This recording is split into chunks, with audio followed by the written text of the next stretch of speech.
বর্ষ শেষে উৎসব মুখর শহর থেকে জেলার বিভিন্ন প্রান্তের ছবি আপনাদের সামনে তুলে ধরছিলাম।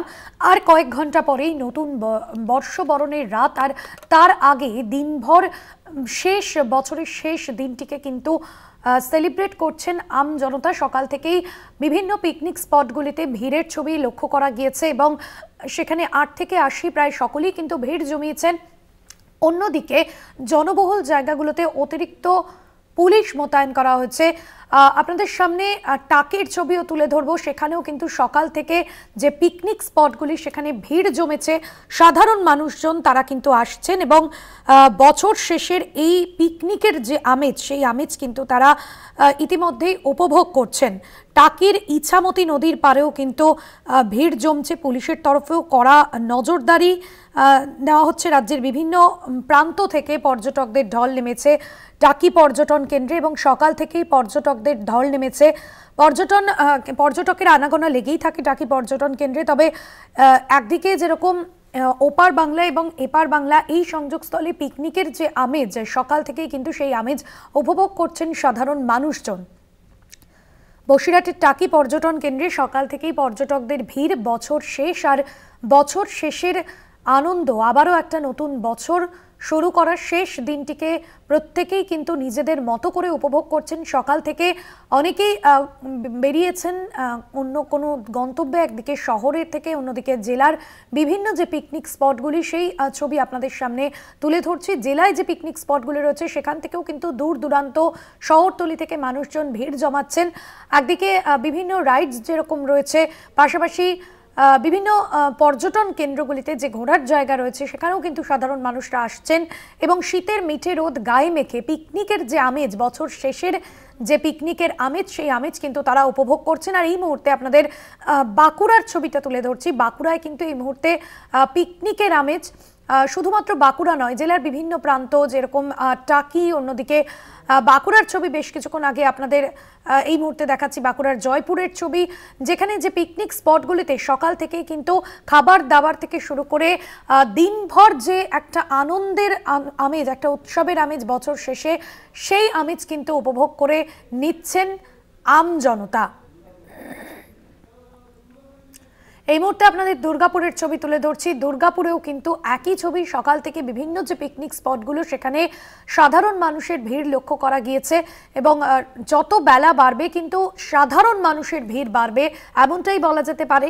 শহরের পাশাপাশি জেলার বিভিন্ন যে পর্যটন কেন্দ্রগুলি সেখানেও কিন্তু মানুষের ঢল নেমেছে। এই মুহূর্তে আপনাদের সামনে দুর্গাপুরের ছবি তুলে ধরছি এবং মূলত বর্ষবরণ উপলক্ষে কিন্তু ইতিমধ্যে বর্ষ শেষের যে উৎসব, সেই উৎসবের আমেজে মাতছেন আম জনতা।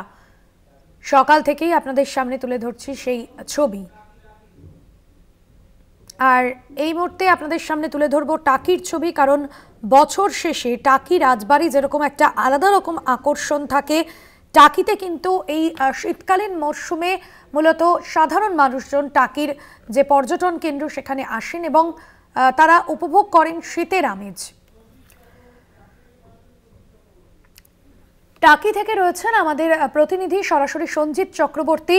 আর সঞ্জিত, বর্ষ শেষ এবং আর কিছুক্ষণের অপেক্ষা, তারপরেই বর্ষবরণের রাত।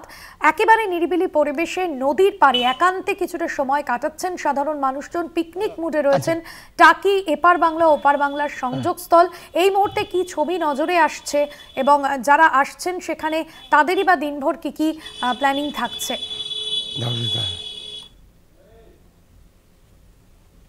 দেখো, 2024কে স্বাগত জানাতে কিন্তু টাকির ইছামতি পাড়ে ইতিমধ্যে পর্যটকরা কিন্তু আসতে শুরু করেছে। তুমি জানো, আর বর্ষবরণের যে রাত আর কয়েক ঘন্টা বাদেই নতুন বছরের সূচনা। তার আগে যে বছরের শেষ দিন, অর্থাৎ এই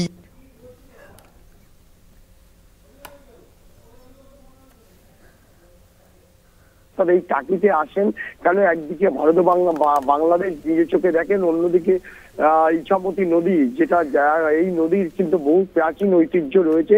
সেই নদীতে নৌকা বিহার করে। আর সুন্দরবনের মধ্যে একটি মিনি সুন্দরবন রয়েছে, যেখানে একাধিক ম্যানগ্রোভের গাছ রয়েছে এবং সেই ম্যানগ্রোভের চাষ। সেই সকাল থেকে টাকির ছবিটা তুমি দেখতে পাচ্ছ, একেবারে এখনো লোকজন কম এসেছে, কিন্তু আমি তোমাকে একটা ছবি দেখানোর চেষ্টা করবো যে নলেনগুড়ের পাটালি, যাতে এই পাটালি দর্শকরা বা যারা পর্যটক আছে তারা কিন্তু চেটে বুটে নিয়ে স্বাদ করে, অর্থাৎ এই নলেনগুড়ের পাটালির স্বাদ নিতে চায়। এমন ইতিমধ্যে কিন্তু বহু পর্যটক কিন্তু ভিড় জমাচ্ছে বিভিন্ন জায়গা থেকে। আমি এখানকার দোকানিদের কথা বলবো, যে দোকান থেকে কথা বলবো যে কি হচ্ছে, কি কি বিক্রি হচ্ছে আপনি বলবেন।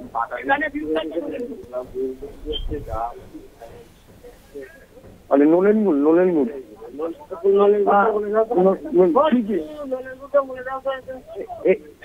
এইবার একেবারে নলেনগুড়ে তুমি দেখতে পাচ্ছ সে নলেনগুড়ের স্বাদ। এই যে একেবারে কলকাতা টিভির দর্শকদের দেখাচ্ছি, এইটা টাকির বিখ্যাত জিনিস, যেটা একেবারে পর্যটকদের কাছে বাড়তি পাওনা, অর্থাৎ 2024-এ। পাশাপাশি তুমি এই পাটালি, অর্থাৎ সেই নলেনগুড়ের যে পাটালি, সেই পাটালির ছবিটা দেখাচ্ছি, যা স্বাদ, যা এই স্বাদ পেতে কিন্তু বহু মানুষ এখানে আসেন, এই পর্যটকরা যারা নিয়ে যান এখান থেকে এসে, কিন্তু বছরের আজকে শেষ দিন, সেই শেষ দিনে উপভোগ করছেন। আমি সরাসরি এখানকার যারা ব্যবসায়ী আছে নলেনগুড় বিক্রি করছেন, কেমন লাগছে এই মানে এখানকার টেস্ট কিরকম? খুব ভালো। 1 নম্বর ভাজলি আছে, টাকির ভাজলি, বিখ্যাত ভাজলি। এই মহানগরী হয় না অন্য জায়গায়। এই মালটা সাদাটা বানাবার ক্ষমতা নেই। এই শিল্পী কচি বয়স 17 বছর বয়সে শিল্পী গাছ থেকে কেটে রস বাজ করিয়া গুড় বানায়। হ্যাঁ, এই গুড় এখানে বিখ্যাত গুড়। আর পুরোনো গেস্ট হাউসের সামনে সরকারি, এর সামনে 7-8 তলা বিক্রি করে। আর এখানে এসে ওপার বাংলা দেখছো? হ্যাঁ, ওপার বাংলা মাঝখান দিয়ে লোকগুলো চলে আমাদের এখানে, ওপারে উঠতে যায় না। হ্যাঁ, বিশেষ করে তুমি যেই ছবিটা দেখাবো দেখতে পাচ্ছ যে তুমি এখানে দাঁড়িয়ে আছে, যারা আছে তারা ইতিমধ্যে ভিড় জমাতে শুরু করেছে। একদমই, অর্থাৎ বোঝাই যাচ্ছে স্বরূপ, বোঝাই যাচ্ছে সঞ্জিত, সেক্ষেত্রে সাধারণ মানুষজন তারা কিন্তু ভিড় জমাচ্ছেন সকাল থেকেই। ধন্যবাদ জানাবো। সরাসরি টাকি থেকে ছিলেন প্রতিনিধি সঞ্জিত চক্রবর্তী।